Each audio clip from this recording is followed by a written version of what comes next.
Yes. Welcome, bienvenue, welcome to all of you. Welcome to our webinar entitled Mapping the Audience in India. My name is Adèle Spiver. I am the director of the Alliance Française de Pune. And it's an honor to introduce you to this session dedicated to all cinema lovers and filmmakers.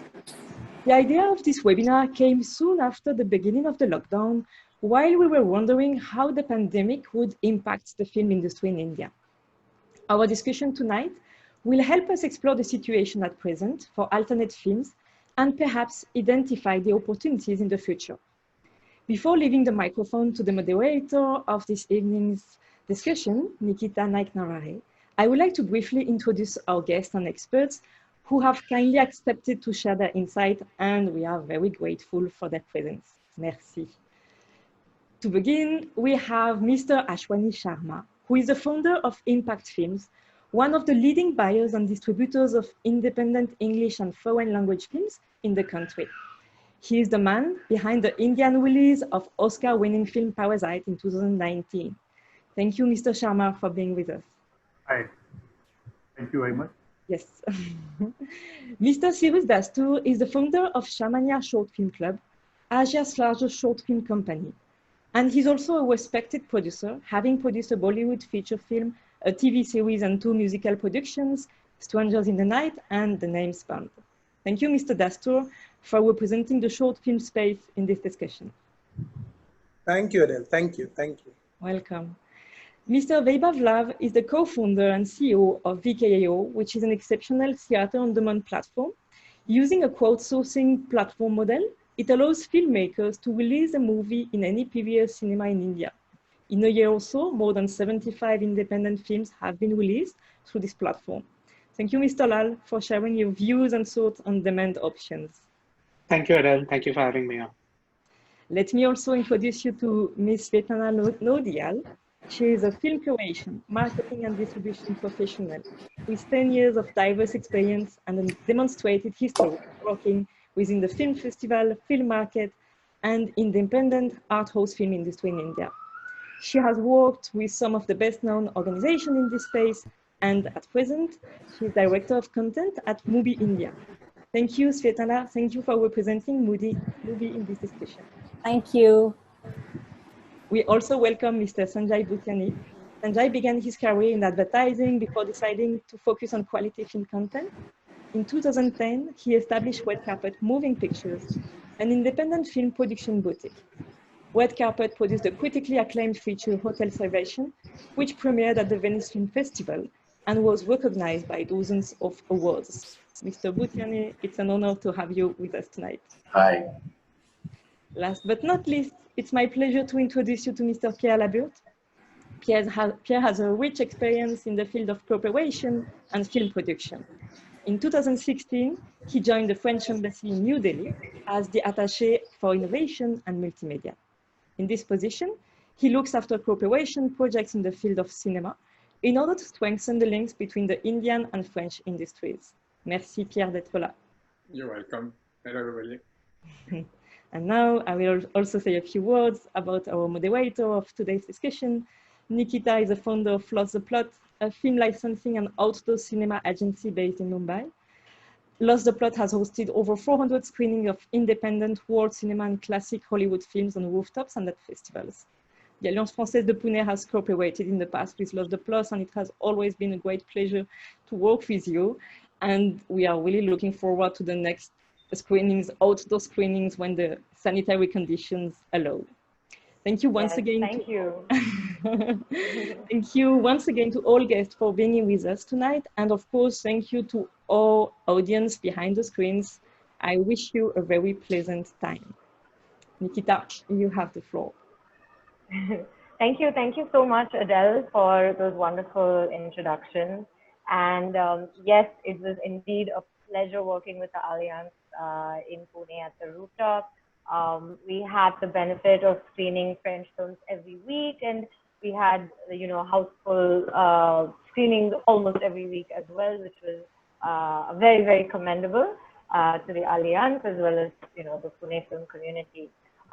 Thank you all of you for agreeing to join us here for this webinar I think one of the main motivations behind the webinar was, to bring together all of the collective experiences that we all share, working specifically in the alternate film space in India.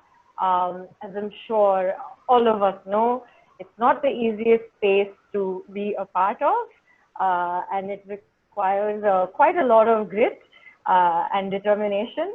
So I'm really excited to hear what all of you have to say about the space and where you think it would go, and also to kind of pull in all of our learnings from it.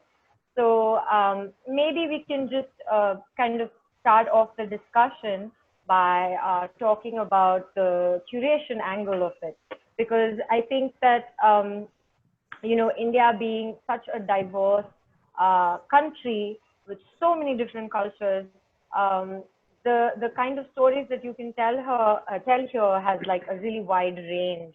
So I'm really interested in hearing about how all of you have gone about choosing what kind of stories to tell here, and if there have been any recurring themes that you have seen resonate with the Indian audiences. I'm thinking maybe if Svetlana, you don't mind, we could start with MUBI's approach because it's a platform built around its curation. I'd love to hear your thoughts on it. Of course, happy to always talk about picking films and programming for MUBI. To be honest, at MUBI, since it has a curatorial approach and programming and curation, we are the core backbone of the films we present. Having said that, telling diverse stories, giving a platform to all languages possible, all communities possible, all possible filmmakers from every corner of the country, that's sort of also the core, one of the core visions of MUBI. And while programming, while picking films for acquisition per se, that's what we keep in mind. But if you'd ask us about monthly programmings that we have at MUBI, it's more keeping in mind the balance in terms of, mood-wise, what is going on in the country at the moment, what kind of atmosphere there is, and keeping a balance between some very hard-hitting and dark subjects, and balancing it with lighter films, which are easier watches for that, for a lack of a better word. So that's how we go about it. It's very taste specific, sort of trying to build a taste and appetite for certain kind of cinema, but at the same time, not overwhelming people with only heavy and hard to watch sort of, cinema. Mm-hmm. And, while you say that you're building this kind of appetite, would you say that there are certain themes or maybe, approaches that your members have appreciated more than others? See, in India specifically, because we're so new, in that sense, I would say it's not yet old enough to see a very specific pattern. But having said that, we do see it's very balanced. Some popular lighter films have great viewings. At the same time, intense and heavier to watch films, so to say, also have a great viewing. So far, because we've not even completed 1 year yet of operations here, it's been pretty balanced between the two. But there is a very particular interest, I have to say, for new Indian films. For example, one of the very new films that we played on the platform called Gama Ghar, it did exceedingly well on the platform. It was one of our top films for almost the 4-5 weeks that it ran on the platform. So we clearly see an appetite for that kind of cinema. Yeah, I actually watched it too, and it was lovely. It was such a calming film, and I think you guys did quite a good job of placing it in that heart of the lockdown kind of a time.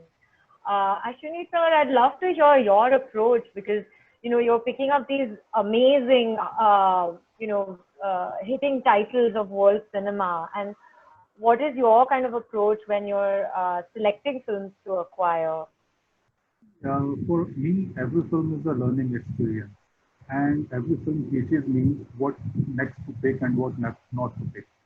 The idea is to make the audiences in our country see those films which are being watched by audiences all over the world.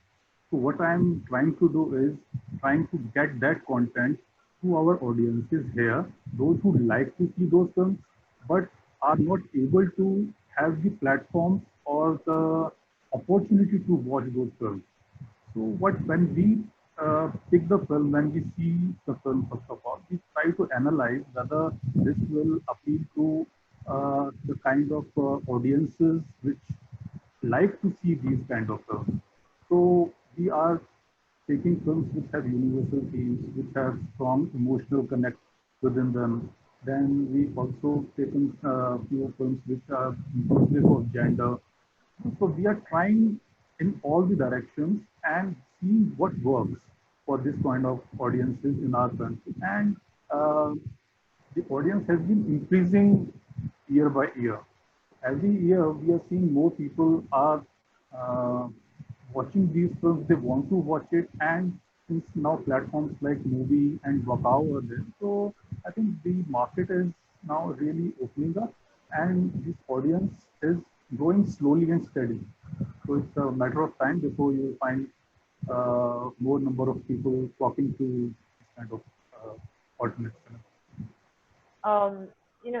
Do you think that because you said that you're trying to kind of put Indian audiences at par with international audiences in terms of what they're watching, do you think that the film themes also kind of reflect that, in the sense that there might be more interest for conversations or topics that are being talked about from a global space as well? Yeah, see, particularly dramas, we notice that these family-oriented films, particularly, they are the ones which audiences here like to watch more. So whether you take a film like, say, Parasite, or earlier there have been films like Salesman. So these were all foreign language films, which people have not seen. So, but then when they start watching it with English subtitles, then they find the environment very similar to their home environment. So that is what attracts the audiences to stay into the film. So if you have, say, any other foreign language film, but the environment is not of the kind which is present in the country, then they tend to not really like the content Interesting. Does it matter, what language it is at all? Have you noticed anything? See, first of all, the problem with whenever we are trying to do foreign language films, so foreign language itself is a challenge as of now, because it has to be watched with English subtitles. And these films are not that big that you start dubbing them into different languages and then giving them to the audience. So you have to make these films available in their original language with English subtitles. So language barrier goes away, because in any case it has to be watched with subtitles. So irrespective of whether it's a French film or it's a Brazilian film or it's a German film, it really doesn't matter. At the end of the day, what matters is whether that film is engaging and entertaining for the audience. If it is there, then yes, they are fully in. That's a really interesting insight, actually. Cyrus, what do you think? Because you work in the short film space, and I'd love to hear from you how you go about curating films for your event.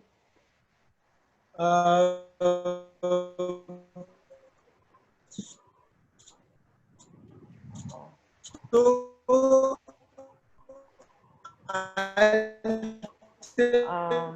we're having some issues with. I've been listening very carefully. Former two esteemed speakers in level, so I think it's very insightful. Hello, Nikita, can you hear me? Hey, actually, we can hear you a lot better with the video off. Your voice was dragging a bit. Yeah, I'm sorry. So now can you hear me better? Now can I? Is it okay? Is it okay now? Crystal. Yeah. Crystal. Okay, thank you. So I guess you'll have to do without my face, but that's okay. As long as people can hear me, and as long as I make sense, I think that's what matters. Yeah. Yeah. So I think it's a very interesting question about. The question is about how does one go about curating short films, and what does one keep in mind when one is curating? Am I right? Yes, yes. Specifically for Indian audiences, and yeah, because you also Correct. do a So lot of screenings in tier 2 cities, so I'm quite curious about your correct. approach. I would, in fact, take it one step further, my friend. We've also been screening a lot in villages and places where the only source of cinema that people have is hardcore Bollywood, which is like your Salman Khan, Amitabh Bachchan films, or they have nothing. So the sensitivity to cinema in a lot of villages, and I'm not saying they're dumb. I mean, don't misunderstand me. I'm just saying that the opportunity or the access that one does have to good cinema in a Bombay or a Delhi or a Pune, or for that matter, the cities that you and I know, is unfortunately not there. So coming back to your question at Shamiana, I have been very, very clear about one thing, is that just like, I mean, and that is the case with all over the world, and such is the case with India, that every 10 kilometers, 11 kilometers, the dialect changes. So similarly, when the dialect changes, I'm sure the taste, the preferences, and the sensibilities also change a little. I'm not saying that someone staying in South Bombay is going to have a much superior sensibility than someone staying in a suburb. I mean, I'm not trying to compare that. I'm just saying that the sensibility and the way you would consume cinema would be different for someone who stays in a particular area compared to someone who stays, like far away. And obviously that depends on a lot of other structures or a lot of other reasons as well. So when we curate films, the reason I'm saying is because I have at Shamiana, we have curated lots and lots of screenings. We've probably done over 3,000, 4,000 screenings in almost 10 years. And trust me, that's a very, very large number. That's a very, very large number. You must be wondering, how can you do so much, kind of this thing. But there have been times when we've done 4 screenings in a day when we've been doing it for campaigns and when we've been doing, but that's another story altogether. So whenever we are to curate, I keep in mind which city are we looking at, what is the profile of the audience, whether it's a college crowd, whether it's an elderly crowd, whether it's for, I mean, I'll give you an example. For example, when we screen in, say, a city, like we've done screenings across the country. So when we did it, say, in Chennai, and we had 3 screenings on that day. 2 screenings were for colleges in different parts of the city, and the third screening was at the Taj. Obviously, all 3 are in the same city, but if you look at it and think a little carefully, all 3 would have a slightly different sensibility, because one was a BMM college, another was an engineering college, and the third was Taj. So the sensibilities would be different, which means that the films that we would curate would also be a little different. I'm not saying good cinema will not be appreciated by everyone, but you tweak the content a little, you tweak the programming a little, so that you make it a little more relatable. Now, this is an advantage that we have at Shamiana because A, it is on-ground screening, B, the decision making is quick, and C, I mean, one can always over. I mean, there are times when I've changed the programming in the middle of the screening, depending and what doesn't work with the audience. Wow. More Wow. tricky than what it seems. So yeah, curation is Yeah. actually fun, but it's also Yeah. serious thinking. I think maybe that's also because it's short films. I might be wrong in assuming this completely, but Correct. Yeah. I mean, if you've started a Sholay, then you obviously can't switch it off in the middle because it's a 3-hour film. But if you are playing a with film, and if you see that this is the kind of film that is not resonating with the audience, the next film that follows up, you immediately keep the sensibility in mind.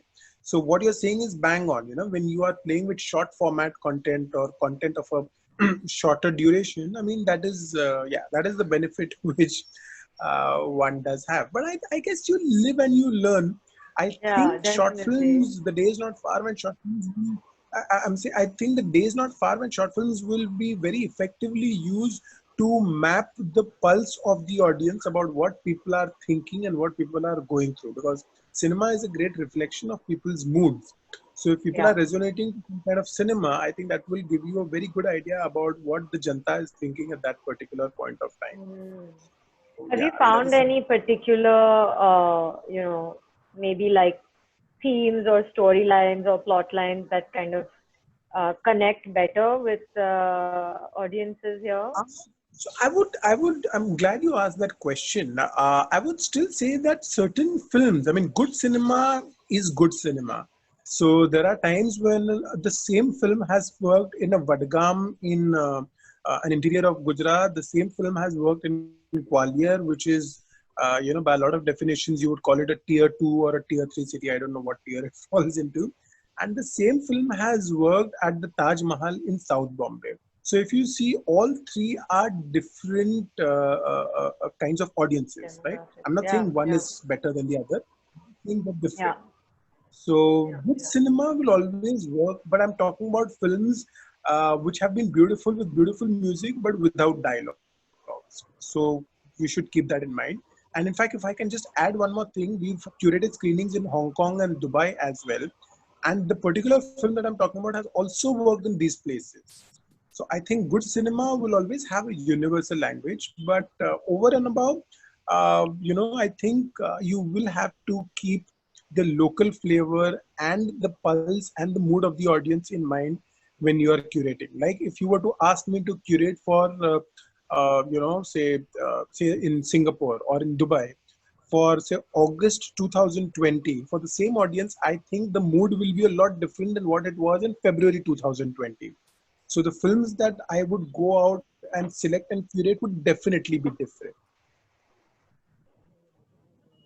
And Vaibhav, have you kind of found, similar results with VKAAO? Because you through VKAAO also a lot of there's been a range of films that has been released as well, right? And in many different pockets of the country. So have you found that as well, that it kind of, the curation matters a lot and it differs very much? Yeah, so curation does matter, but for us, like how, since we have to do with the theatrical release of movies, there is a lot of community viewing that actually happens for movies. So our curation is basically more to do with which kind of community wants to watch what kind of movies. So I'll give you an example. So last year we released an anime movie called Weathering with You, which was a Japanese anime movie. So we did our research, we did quite a lot of thinking about where to release the movie. And we had shortlisted about 22 odd cities before we were planning to release the movie. The day we announced that this movie is releasing and we put it out that about 20 cities are mapped for it, people got really excited. But then we also got requests from places which we hadn't even thought about, which wasn't even on our radar. Example, places like Bhubaneswar, Cuttack, Patna, Muzaffarpur. There are places where people want to watch a Japanese anime movie in those cities. And that is something that was unheard of. We had never even thought about it. So in just like about 10 days to release of the movie, we kind of expanded our reach and we released the movie in over 30 cities. So there is a lot of community for different kind of cinema. Now the same thing even happens. So last year there was another movie which released, which was on BTS, which is the K-pop band. So they have a massive fan following in India. They released in about 20, 25 odd cities. Then we do a lot of these regional movies outside the home state. So we release a lot of Bengali movies outside of West Bengal. So that is something where we have had a research. We know the numbers. We know what pockets the movie can play, say in a Hyderabad or in a Mumbai or in a Delhi. We know where stuff like this works. So we curate the movies in those cinemas where we know the audience will come and they'll come and watch it. And on top of that, since all of these movies are on VKAAO, so since VKAAO is a theater on demand, so even if we don't release a movie in a particular theater or a city, anyone can come with their group of people and always create a show. And it can be a one-off show in a Dehradun also, or in a Kota also, or in a small city like Latur also. So there is no shortage of where we can reach with our platform. That's great. I'm definitely going to come back to you, especially to talk about the data part of it, because that's almost Sure. like a gold mine that you have there, right? Yeah. But Sanjay, I actually want to hear from you because This is all, of course, for distribution and exhibition. But I'm wondering if you think along similar lines at all when you're deciding to produce a film, and then does it impact how you sort of plan the distribution of it? Do you think of things like themes or certain kinds of stories at all? So I think every story has an audience, according to me, and of course, then it is backed by the kind of scale and connect it can have with the n number of audience. So once you are clear about this kind of story is something that will connect with this set of people, whether it is within our country, whether within a bigger sphere, in the world. Like for example, Mukti Bhawan. When the story came to us and we did some research as well on that, we felt that it's not only a story that will connect with Indians, but also people from different parts of the world, because it's something that happens in everybody's life, where children also, when they grow up, they look after their aging parents.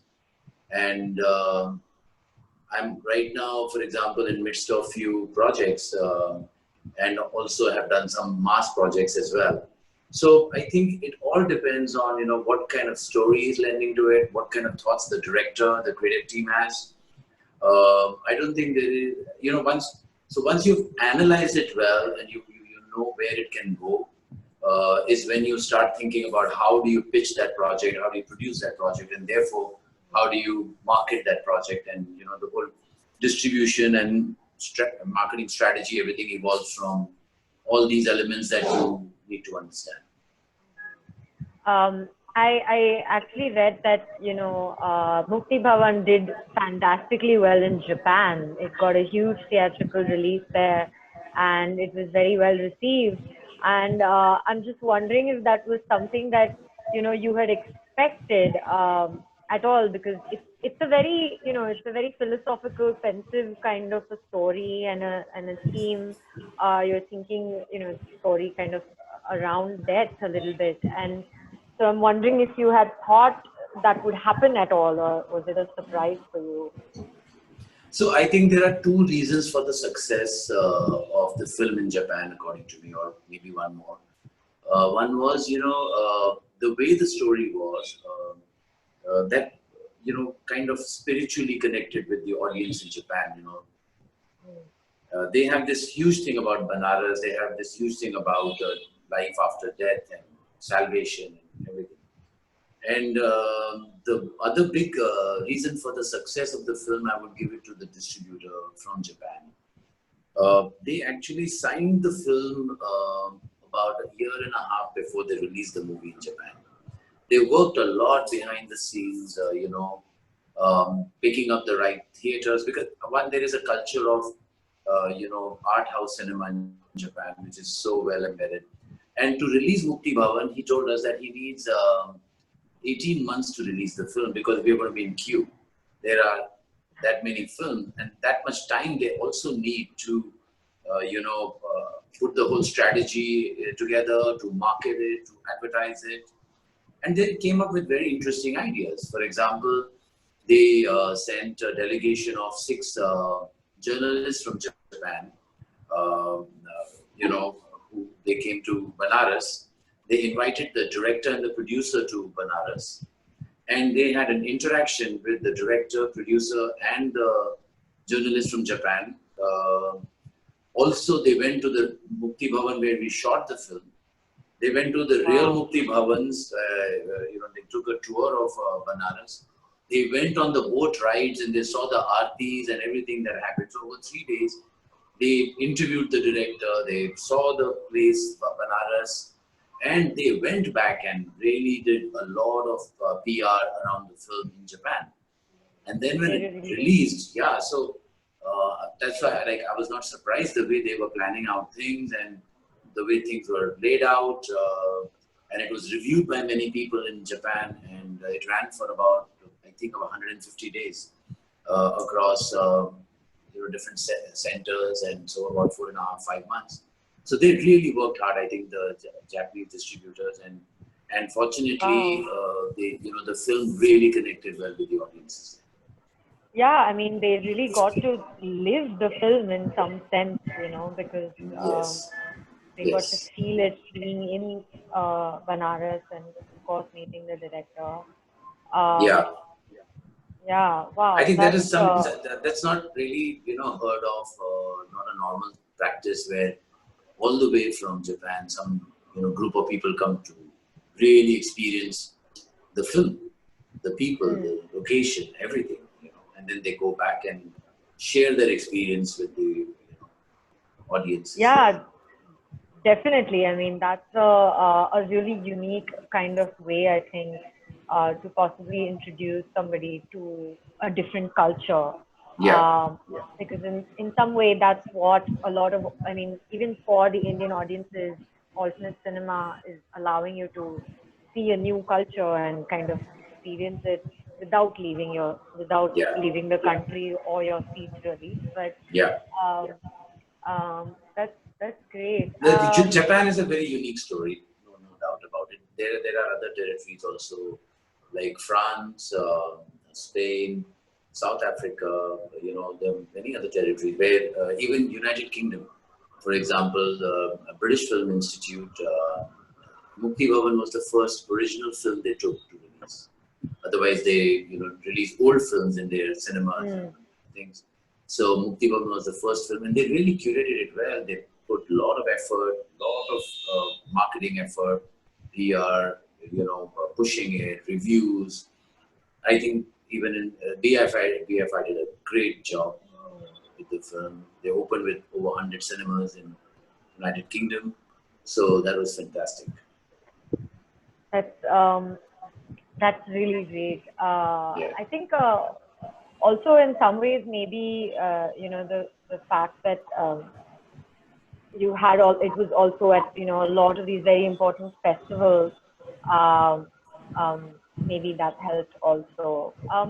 I've noticed that a lot of interest around alternate films has actually increased since our sort of PR and newspapers have started covering the festivals, because there's so much information, especially of Indian indie films, that comes back from the festival circuit. So, have you guys, felt that that helped the case for alternate cinema in India at all? This exchange between the festivals and the Indian media picking up festival news. I think I find I've been traveling festivals in the last 3 to 5 years now, and I've been seeing a lot of Indian journalists going to different festivals like Cannes and Berlin, Venice. These are some of the in Toronto also they're going, but there is a good participation of the journalists who are going there, getting exposure, and of course there is Indian delegation of producers, directors. From the government, people are going. So people are now, I think there's a sea change in the last 3 to 4 years. I can see how, these people come back and report about movies and, how they review movies here as well. Movies like say Mukti Bhawan or other movies that have gone to these festivals. Like I do have an example, like 6 years ago, we had a film which was shortlisted for an Academy Award. A short film called Kush with the same director, Shubhashish. And it was not really written about, though it made to the top 10. Today, for example, if it was there is a shortlisted by the Academy, there would be big celebration in India because there's hardly any film from India which has been shortlisted. And that was just 6 years ago. So, and I know the change that I'm seeing, and I'm meeting journalists also, and I'm seeing in media as well, how, thinking has changed and perception. Ashwani sir, do you think that that the festival circuit kind of matters to the Indian audiences? Yeah, I think it matters, at least for the kind of films which we are doing. For those kind of films, it matters. And even I've noticed that even for the Indian films, regional films also, it does matter. And because of late past 2 3 years, several of the films which have been shown in festivals like Mumbai Film Festival or Kerala, they have found good distribution and actually they have found their ways to different platforms and TV channels. So yes, festival buzz does matter. It gives I you know exposure. Cyrus also, sorry, Yeah, continue. it gives you exposure. Your film gets discovered. Otherwise, as for an independent filmmaker, it becomes difficult to spend those amounts in publicity of the film. So when your film gets screening at any of the major festivals in India or abroad also, then your that word of mouth starts circulating very well. Specifically, if you see Indian films, when they get screened abroad, obviously the word of mouth is very strong. Same happened for even Mukti Bhawan also, if I'm not wrong. So it was screened in many places, in many festivals world over, and it became a craze that okay, this film is getting screened here. Okay, let us see what is it. Let us see what is it. So that that urge or the desire to watch that film, which has gone from India, and if people are consuming that film abroad, then why would they not be interested in consuming it in India if you give them an alternative? If you give them the place where that film can be viewed. So that's what a festival does. Yeah, interesting. I know Cyrus, you also, you have this Oscar selection of short Correct. films that you do Correct. quite frequently. So, what is the kind of response that you have seen to those versus, maybe the short films that have not been to the festivals? Had you released them Um, theatrically as well, if I'm not mistaken? so I'll just answer your question. I'll just answer your question. That whether we like it or not, Oscars are a brand, right? The moment you say I'm an Oscar nominee or an Oscar winner or I have an Oscar film to screen or so on and so, that is why every time, even when they show the trailer of any film, and even if the actor had been nominated for an Oscar many years back, they will still say that Academy Award nominee so and so, Academy Award winner so and so. So the moment you say that we are screening or we're curating an Oscar winning or an Oscar shortlisted film or an Oscar short film package, it is a no-brainer that there's a lot of interest, there's a lot of curiosity, and I think the curiosity and the interest in consuming these films and watching these films has only grown over the years. I remember the first time we had started screening Oscar shortlisted, Oscar-winning short films almost a decade back, Nikita. I think it was 2011, if I'm not mistaken. I mean, that is the time when we started talking. I mean, we did screen Oscar films even prior to that, but they weren't really like hot and current. So, for instance, we would show an Oscar film or show a short film which would have won an Oscar 3 years back. From 2011-12, what we started doing is that imagine if the Oscars are happening in the month of February. Imagine kya, in fact, they happen in the month of February. So we would start screening these shortlisted nominated films from December, January onwards, which means that people would actually feel very excited कि यार this is a film ये तो मतलब top 5 में है, and I am actually getting to see this film even while the race is on, you know.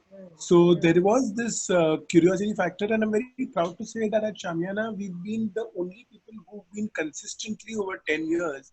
Now, in fact, there have been some attempts to also release the package and so on and so forth. But please remember, when you release the package in a theater, I mean, and obviously it's great that more people get to see the content, but that's for a limited period of time, and that has its own charm, or that has its own thing. If I'm not mistaken, I think even at Soho House, once they had a screening of some Oscar-winning or Oscar shortlisted films, Oscar-nominated films, sorry, Oscar-nominated films, I think a year or 2 years back.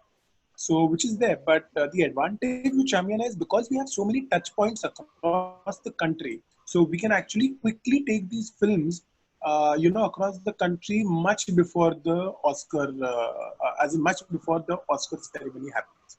So the experience has been great, and I think we will continue to. I mean, God willing, when the world comes back to sanity, we would love to continue to take Oscar-winning short films, to the Janta and keep screening them. Yeah, God willing. I think let's kind of talk a little bit about this audience though. This very diverse and full of potential, but very scattered Indian audience for alternate cinema.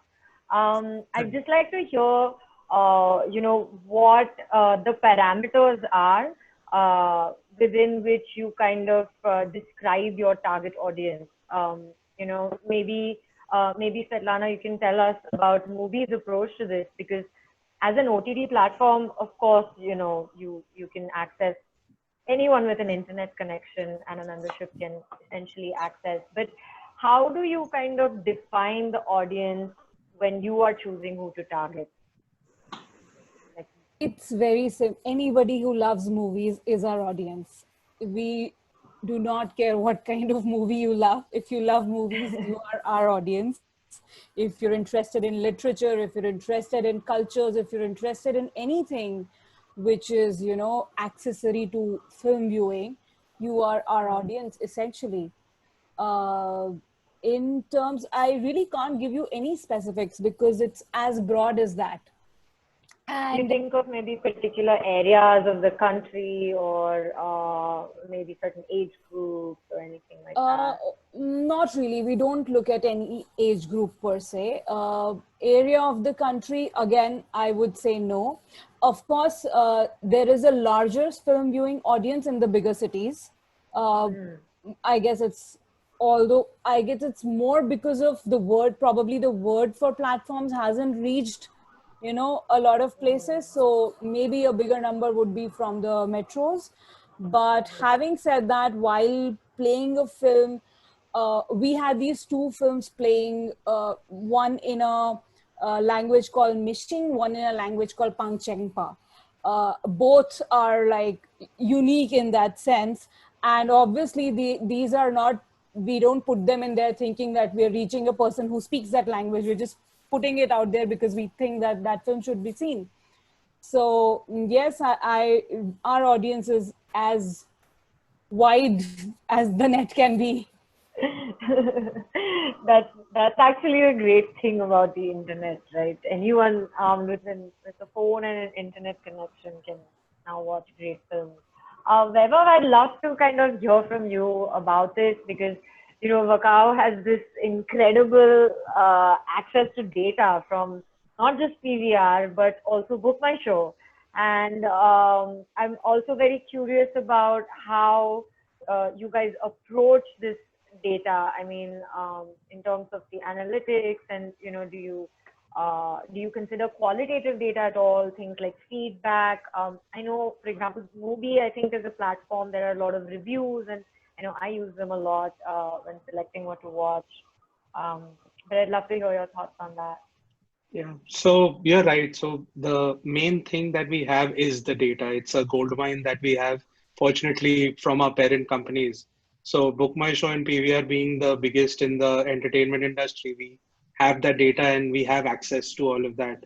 So I'll just give you an example. So if we have to release a movie in a Japanese or a French movie in Mumbai, so we know the database that at least we know in a part like Andheri, where the Mami Film Festival happens, that is ticketed by Book My Show. So we have the database that, yeah, there are these 8,000 people who came for Mami. So this is the core audience that would want to watch a movie like this.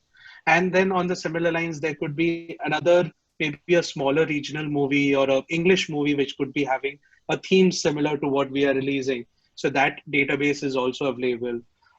Say we want to do in Pune, we have database of Lost the Plot that people go and watch movies at Lost the Plot. So we know they would be interested if I play a movie somewhere close to Aund, or maybe if I don't have access to Aund, maybe if I do it in Koregaon Park. I hope that people would travel there to watch a movie like that. So yeah, so the database is actually, it's vast and it's very varied. And like Svetlana said, of course, for them, the whole country is open. For us, it's at least limited to certain geographies. And we know that if, yes, there is a particular theater, there would be a radius of around 3 to 5 kilometers beyond which people won't travel for this movie. So if I release a movie in the suburbs in Andheri and I don't do any show in South Bombay, nobody from beyond Bandra is going to travel this side just to watch a movie. That is a very rare case scenario that somebody would travel. So that's how we map and we target. So in metro cities where we have an option of multiple theaters, then we kind of spread the release depending on what is the kind of theater where people would go and this movie would play well. And then even the show timing matters, that what is the timing. So in an Andheri where there are a lot of these actors and people who don't have a 9 to 5 job, there we can even plan a show in the morning where some of these struggling actors would want to come and watch this movie. But in a lower parel where I know it's only offices and just like that, so my show has to be post 8 o'clock because only then the office going people will come and watch. So the database and the timing and the geography, it's like a big analytics. It's not easy. It's a nightmare at times. But then, yeah, that is something that we have to do and plan before any release that we do. Yeah, I mean, it must be a huge asset when you're trying to kind of build a release plan for example, like a Parasite maybe. Yeah. So Parasite was a big movie. So Ashwani ji didn't release it with us. So Parasite actually was released by PVR Pictures, but then we took Parasite to the tier 2 and tier 3 cities. So we released Parasite in Gorakhpur and in South in Vijayawada, in all of those cities. So we took it to tier 2 cities, while the major metros and all the bigger cities was done by PVR Pictures. But then we released Capernaum. So Capernaum was also his. And we did A Fantastic Woman, which is last year. So that is something like how Cyrus also said. So for all of these foreign language films, people hear it from the PR that comes from the film festivals where they are played it. So Parasite had that buzz from Cannes last year that it is an Oscar nominee and it's going to go there, it's going to be big and everything. But I don't think so. Even the makers of Parasite in their wildest dreams thought that it's going to win the Best Picture over English movies, because that has never happened. So when something like that happens, it gives an instant buzz to that content. And maybe a third person who might not be interested in a Parasite being a Cannes winner or a Venice winner or a Berlin winner, but if it's an Oscar winner, they will definitely go and watch that movie. So it's always that buzz. So it also happened with us when we released Village Rockstars last year. So Village Rockstars was India's national award-winning film, but nobody knew about it, that it's won the national award because it was an independent film, Assamese, and it was not a big Hindi movie or a regional or South Indian movie where the buzz could be created. But it was just that luck. We got lucky, and 1 week before the release, the announcement came from the Indian Film Federation that it's being nominated as India's representative to the Oscars. So Oscars again created that big buzz, and where an initial release curated plan for release of that movie was for in about 12 cities, it expanded to about 22 cities, I think so, when we released. And it even kept running in Mumbai and Hyderabad for almost 3 weeks with houseful shows on weekdays. Wow. So at times, data management is something just for the initial release. But after that, it's all on the buzz and what is the word of mouth of the movie. And that is what kind of carries it along.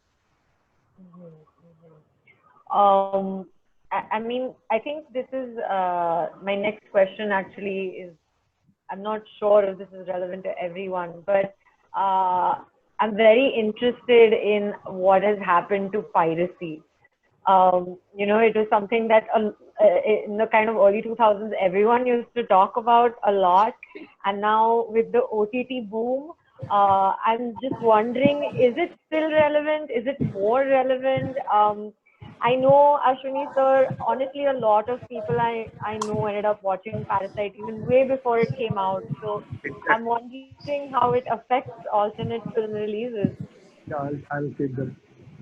Piracy is obviously a concern, still of concern to us and to even for him. Because in Parasite case, what happened was that people started watching the film from way back in from December onwards. And everyone you say we have watched it on pirated copies. So you are then confused whether you should be going at such a big release or not. So when that was always at the back of mind that everyone has already watched the film. So how much more is the appetite to watch the film? And this particular case in Parasite, what happened was, as it was already having that kind of Oscar buzz before that, but that really became big from January onwards. Before January, it was not supposed to be that way. From January, it really started when it got getting noticed in a big way, and that was the time when we also thought that okay, look, now the film has become from independent, unknown film. It is slightly getting into the mainstream film. So then we started and planned everything accordingly as if it was a big mainstream film, and everything was planned in that manner. And coming to the question of your data earlier, answering a part of that. So data, we as an independent entity, we don't have access to data. So we did have tie-ups with Book My Show, and obviously we use that data to a certain extent as to if what are the kind of people those who would come to watch this kind of film, because when we released at that time it had not won the Oscar, so it was a very calculated move to release it before the Oscars. If it had not won, then what? Then everything would have gone down. So we released it week before the Oscars, and we advertised it in a way. We promoted it with the help of Book My Show with the data that these people, those who have watched films of the similar nature in different parts of the country, let us target them. So we targeted with special messages to them, emailers to them. It was a paid campaign from our side, and that's how the data is being used as a gold mine, as you said, that is sitting on a gold mine. So that's how that gold keeps you giving money. So and so it is a part of the chain, and that's how it happened. Uh, yeah, so piracy, of course, it matters, and even for a film like French film, we had a French film, A Portrait of a Lady on Fire. So many people would have watched that film earlier, before we did try to release the film. So we never know what is the people, how many number of people are watching it, but yes, they are watching it, and we, after we have come to know in certain pockets of the country where piracy is more rampant, where people are more watching these independent films in these parts of the country. So there are several insights which we also learned during this process. Svetlana, what are your thoughts about the piracy issue? How See, does taking MUBI kind off of also tackle? from mo- see movie. So just two things in the beginning. One is that piracy of mainstream films is a completely separate problem, is what I feel. Piracy of world cinema and alternate cinema is a different thing, I would say. Uh, 10 years, I'm not being the devil's advocate here, but say 10 years ago, there was no OTT platforms in India.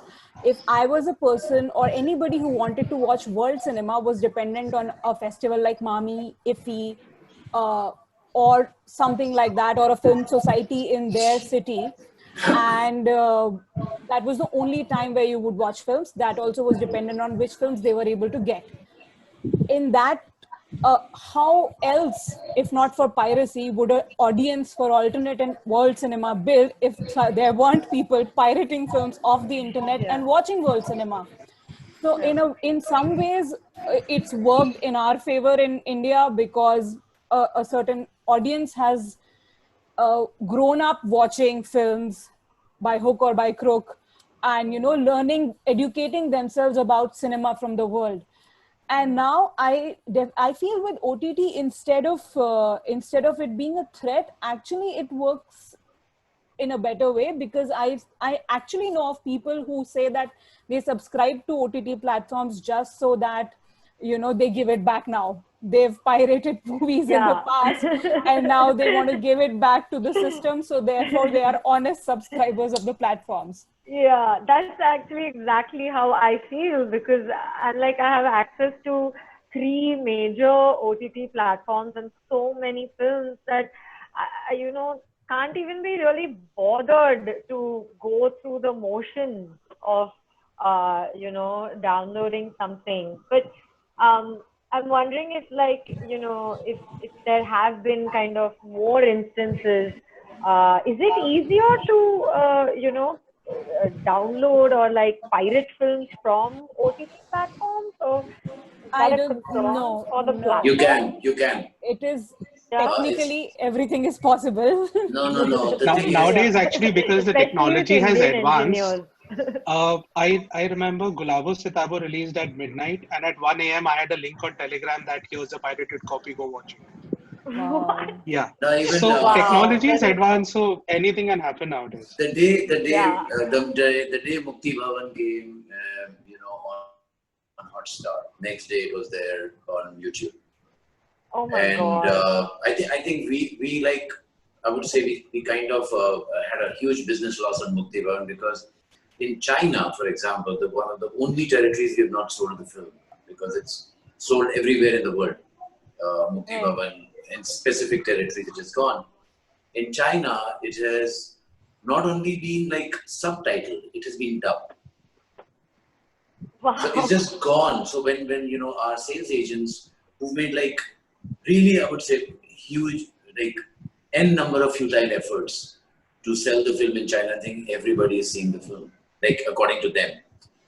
We couldn't sell it in China because it was dubbed and subtitled. Everything was done to destroy a film. That was like a huge setback for us. We were really hoping that it could, because of the, kind of things that were happening around the film. We really believed that even China would open up for us, and it was. They loved the film, the distributors, but when they came back to us with dubbed versions. Oh. Wow. So piracy is still it's- there. Yeah, piracy is still there. Yeah, it does impact films, I would think. And a lot of people do torrent and stuff like that as well. And Indian films, and so it does impact the business, whether it's art, small or big films. Yeah, I think as long as the thrill of cinema remains, in some way the thrill of piracy will. I'm not sure why people even. I think it's just that it can't be that they're impatient. I don't know. I think wanting to see films as soon as it's gotten out at a festival and won an award at Cannes and Berlin is also a thing. People do that. So I guess that's why people in India were so impatient and already pirated Parasite and watched it. But I also know of people who went and saw it in the theater again when it released. So as long as doing that. Like for example, a film like Shoplifters or even Parasite, which are completely, like Korean, South Korean and Japanese language film. And if they won in, like she said, in Cannes or in Venice or something, you're not expecting it to come to India. Yeah, maybe that's it as well. It's not an English language film which we connect like that. Okay, it'll come. We know that it could come. But you don't anticipate a South Korean or a Japanese or a very French film, would come. Like Les Miserables came because things are changing, Yeah. But that is one of the big motivations, like what Svetlana also said. Yeah, I think as you say, and it's back to the beginning of the conversation, I think it's all about buzz. PVR is interested in buying more French films. It's a date-to-date release from France because they want to grow on the release from France and the buzz around it. So I think it's all about the buzz, like Alternate cinema is trying to reach different kind of niche communities, and these communities are very active on like getting information on which films is released in which festivals and so on. So as soon as we can get it to this audience, then it will work better. I think, and also I think the issue today is: do we want to watch it in a theater? Do we watch it at home alone on a OTT platform or something else? And this crisis is changing things, but I think people will go to the theater more and more. Yeah. Maybe Pierre, you can give us a bit of insight on the institutional approaches to kind of helping the alternate cinema space grow in India. Maybe you can start us off with that. Yeah, It's not really a cooperation. I mean, we work on two sides. We work on non-commercial cinema in India, or French programs in India. So we have a huge network of Alliance Française in 14 cities. We also work with festivals all around India, like Mami or Dharamshala. So we can provide films for audience that are a bit, maybe a bit more demanding, or people really want to watch some festivals. So we have this side, which is we're trying to push that, and that's why I know most of these people around the table, because these are the key players which can help us to reach the real audience that we want to reach. At the same time, we're working on the business side, releasing of French films was very tough in the past, and I think we've been working on with platforms a lot, and there have been quite a lot of deals of platforms buying French content, mostly animation, but also some films. But things are changing. The big ones are not buying directly anymore. It's more like a world rights deal that the headquarters are doing. But what we are seeing is that these platforms are really looking for rights, to buy rights also, which can also help in terms of co-production and so on. So we are hoping that this can change. But at the same time, I think, if commercial and non-commercial should go hand to hand, and I think we see the pattern with Les Miserables, which was supposed to come the day of the lockdown. Portrait also, which we were hoping to have a nice release, but he went on MUBI, and then now it's on Amazon, so people can watch it, and I think it's great. So I think there is a demand, and I think the audience is starting to look for it. And I think the same as, when we discuss, I don't think there's a difference between world cinema or alternate cinema. I think audience are really looking for good content, different content, and we need to find ways to get it available for the audience. Can I come on this? Nikita, we had plans to release Portrait of a Lady on Fire, as you said. 26th April was supposed to be the theatrical release date, but since lockdown happened, so the most benefit of the lockdown for this film went to MUBI. So MUBI can tell what was the craze of the film. As far as we were concerned, we were sure that there was a buzz of the film, and people wanted to watch the film. People had pirated the film, but of course it was not to that extent.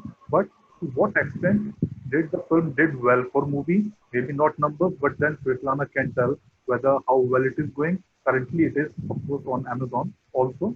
So it did very well. When we played it on the platform, it was our leading film in terms of views that month. So it did really well, and it's a film close, like it. I can say it's the favorite film of the whole team of MUBI. So I watched it on MUBI too. It did really well on the platform.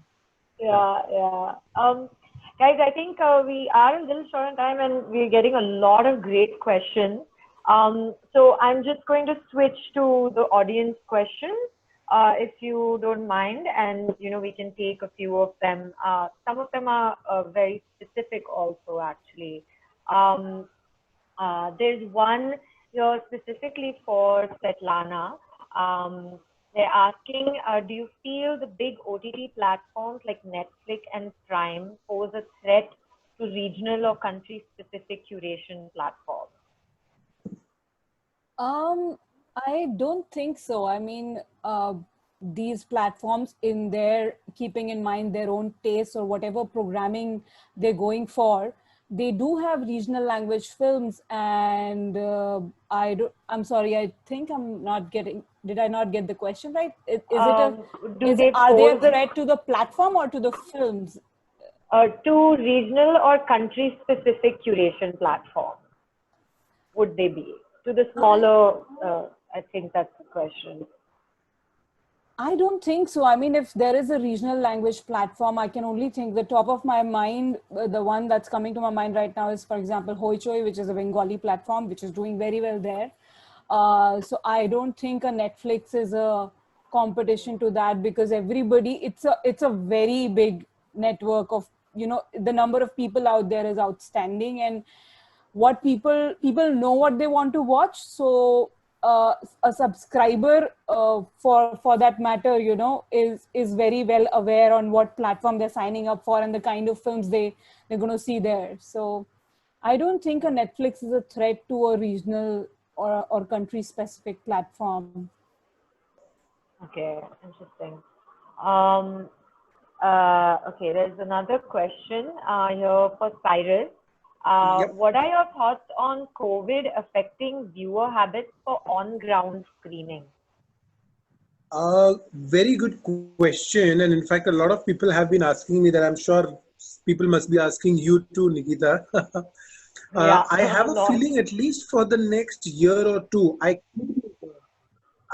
could be wrong, darling, but I think at least for the next year or two, people are going to be very, very careful. At least in India, I don't know about the rest of the world, but at least in India, people are going to be very wary and very careful, very skeptical about going out for community screenings. Uh, I'm sure you must have read that multiplex chains, around the world are trying to change their seating patterns and probably operate at 30% capacity, 40% capacity. Yeah. How well does that work out economically? And, how does it affect their business? I think only time will tell. But for the screenings that we organize, and I'm also talking about you, but at Shamiana, obviously, you've come for a lot of our screenings. The screening that we organized, I hope I'm wrong, but I think it will be a while, or it might be a while. I mean, unless there is a miracle, but it might be a while till things come back to normalcy. And it's not just us. I mean, screenings are probably just one little specter of the entire universe. I mean, concerts, plays, performances, everything, just everything around the world has been affected and gone for a spin. So in fact, I feel more bad for the entire movie business, because the whole movie business depends on people buying tickets in large numbers, going to cinema halls and sitting. It's great that OTT platforms are coming in and picking up a few films, but you and I both know that OTT platforms just cannot supplement for the revenue losses that even medium budget films will suffer, because that the economics just doesn't work out. So yes, it is going to be a challenging time for the entire entertainment industry. I think the whole paradigm will have to be reworked. The whole economics will have to be reworked. In fact, I was just, you might have heard of this film called High Flying Bird. It's a film by Steven Soderbergh. That's a film that has been shot on a mobile phone, and that's actually done extremely well. It's a feature film that just came out last year, and it did very well on the festival circuit, and it's on Netflix. The reason I'm talking about the film is because the budgets have come down to it would probably cost like 5% of the budget of a regular Hollywood film. So when you talk about films which are made on such tight budgets, I think these are the films that might be the the future of cinema. So yeah, we are looking at times that are set to change. Whether they're good times, bad times, I think only time will tell. But yeah, we are looking for a change. Yeah, definitely. I think on-ground screenings, I mean, maybe the outdoor ones, or somewhere where people can kind of sit far away from each other, may have some more scope. I know internationally drive-ins are a big trend right now. In India, it's a little bit more difficult because of the commercials related to land, but yeah, it's going to be some time, I think, before people kind of wholeheartedly give to an offline experience of any kind. Yeah, I think I agree with you there, definitely. Yeah. So we have an interesting question here, actually. Pierre, it's actually for you. What do you think about the taste of French people, particularly for Indian cinema? What do I think about? the taste of French people for Indian cinema in particular? I think it changed dramatically and for the good in France. I think 10 years ago, like Indian cinema was not really watched and released in France. I mean, we had, of course, Attache and all these classics, which were followed and released. But I think for the past 6-7 years, more and more Indian films are being released, and to very successful distribution numbers in France. I remember Parched was released in France, which was very successful, so successful that even my mother in my tiny village watched it. Wow. Sir did incredibly well last year, huge numbers. So I think, yeah, people are really looking forward to like Indian cinema. I don't think it's a trend. I mean, usually, you know, you have trends from like we have South American films that are really trendy and so on. For Indian cinema, I believe that every year, like people are looking for like 2 or 3 Indian films to be released in France. So I think the audience is really keen and curious about it. That's great. It sounds like a slightly more permanent than a trend, which is awesome. Actually, the same person is asking another big question. How does dubbing change the scope of the movie for the international market? And how does it change, you know, versus subtitling? I think that's the kind of question here. Sanjay can answer that, right? Yeah. Because he might have faced this option of dubbing the film, maybe. Yeah. Otherwise, I'll take it. Sanjay, are you there? Sanjay, you're on mute.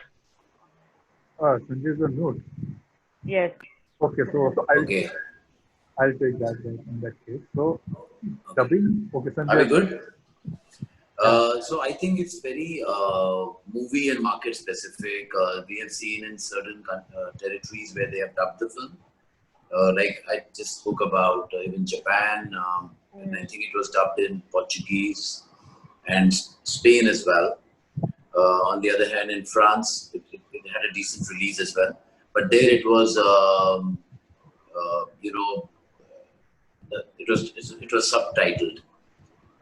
But a lot of places, what I've seen, they have changed the title of the film as per what they think locally it should be, you know, and even the, you know, the tone and everything about the film, how they perceive that film, which probably is very different from what is, you know, marketed in India and some other countries. So, like for example, in UK, it was marketed as a drama comedy. Oh. Yeah. In Japan, it was you know, pitched as something very spiritual. So the title was Ganges ni Kairu. You know, the city next to the Ganges, the salvation next to the Ganges, so that kind of stuff. And in Spain, it was called Una Hotel, #1 hotel, you know, something like that. Wow. You know, so different places, and there were some countries which dubbed it, some countries which you know, had subtitles. So also, as I said, it's also on the scale of things, on how popular they see the film. You know. Right. They have another question actually about Mukti Bhawan.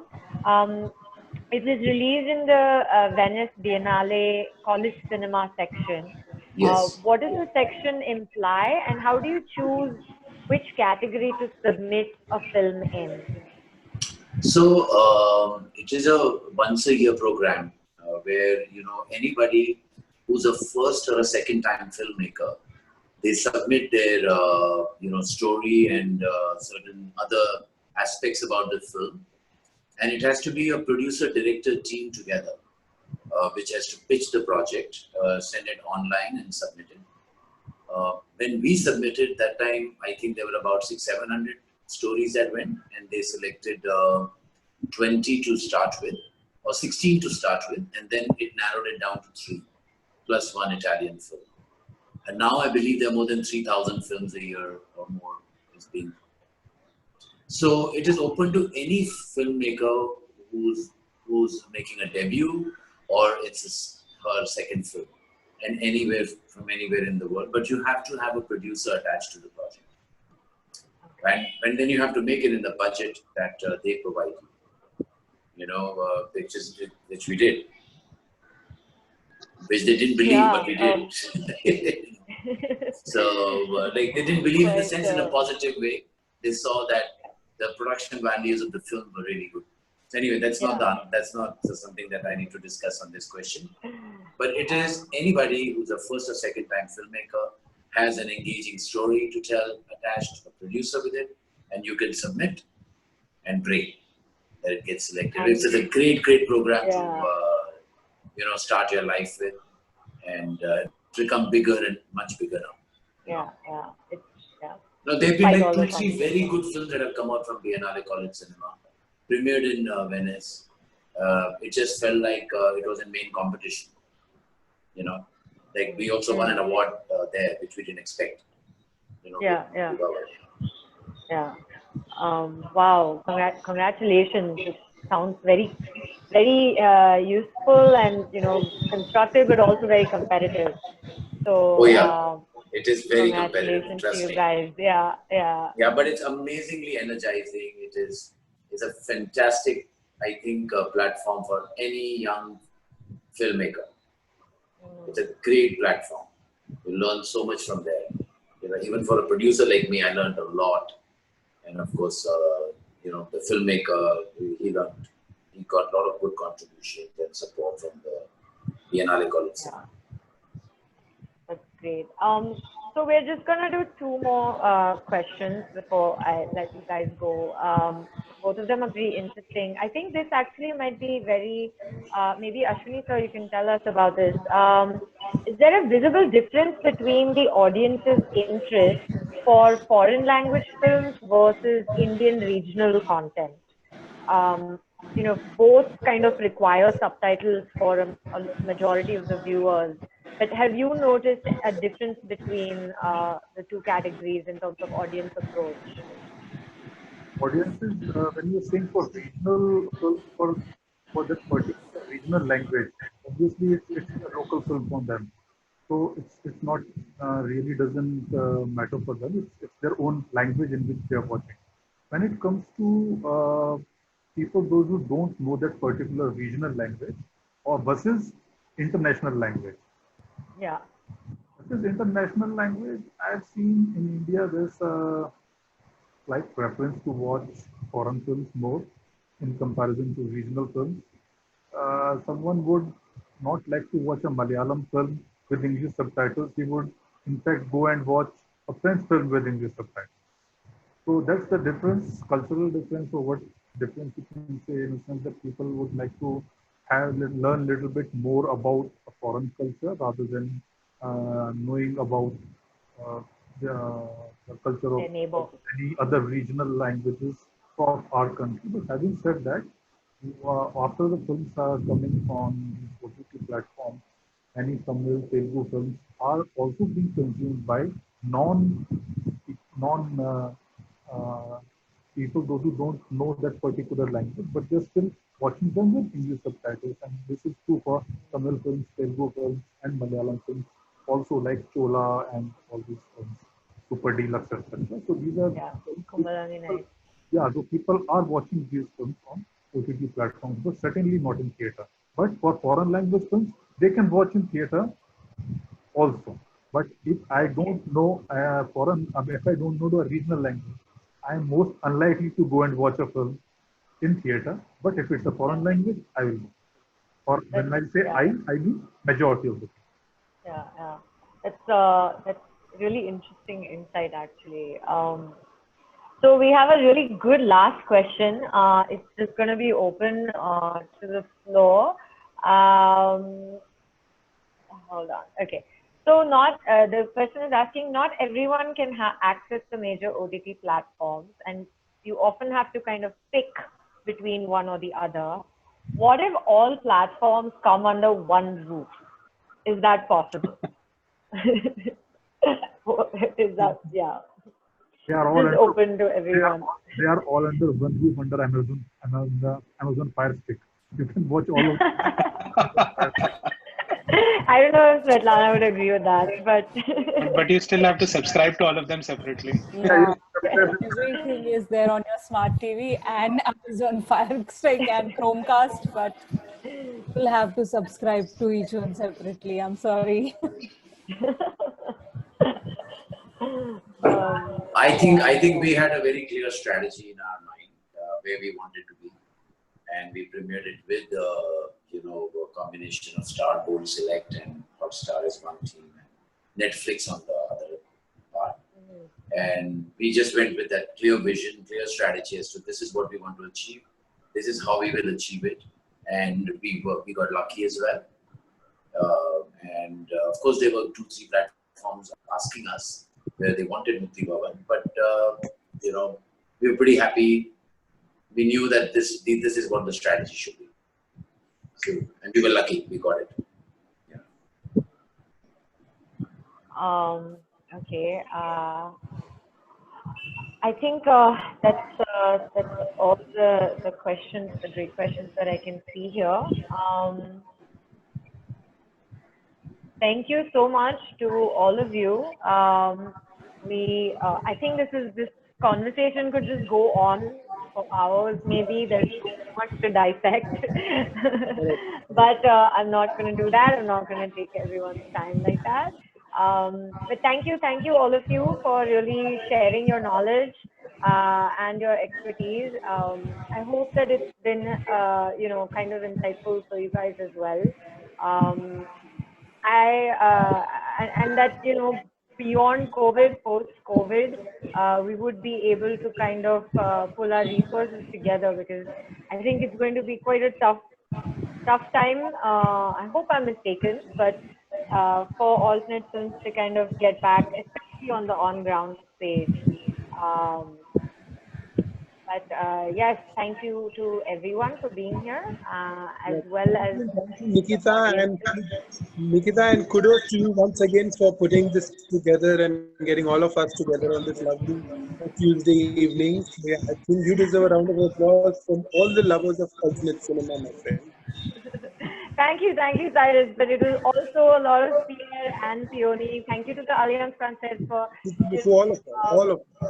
putting all of this together. It was quite exciting to also work towards it. Thank you guys. Thank you everyone. Good night. I think we have lost Adele.